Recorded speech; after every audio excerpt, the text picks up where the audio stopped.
We end this 4th of July with proof the American dream is alive and well. In fact, you can't miss it in the rocket's red glare. Here's On the Road with Steve Hartman.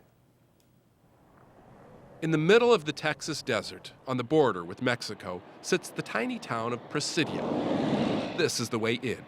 And for some, this is the way out. If you're a kid looking to escape the poverty and isolation of Presidio, there's really no greater vehicle than the Presidio Rocket Club. There's a thermal there. It was launched a few years ago by a firecracker of a science teacher named Shella Condino. I wanted to teach the kids. You wanted something so bad, you put your heart into it. You grab your parts. Her goal isn't really to make future rocket scientists. It's more just to make futures. In rocketry, you don't have the instructions of how to build it. And that's how life is. It doesn't come with instructions. You have to make it on your own. Her teacher knows all about that. Born dirt poor in the Philippines, Shella came to the U.S. on a temporary work visa. Came to Presidio because no American teachers would.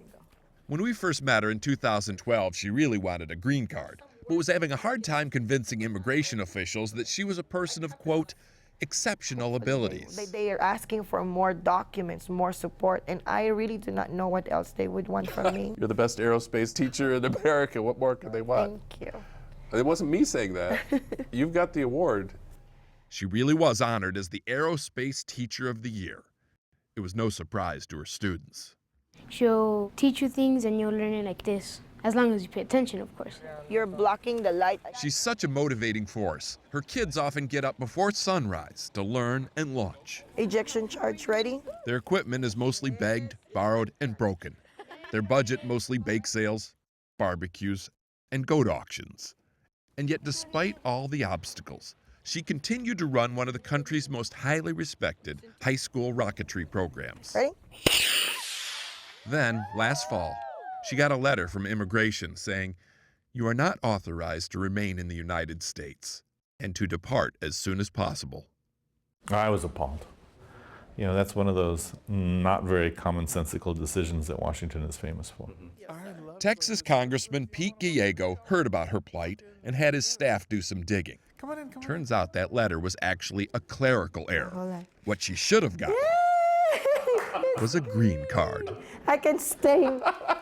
And with that, Shella Condino learned a lesson. The same lesson she's been teaching her kids all these years. Never give up. You can do anything in this world as long as you never give up. That's awesome! Steve Hartman, On the Road in Presidio, Texas. And that's the CBS Evening News. For Scott Pelley, I'm Jim Axelrod. Thanks for joining us, and good night.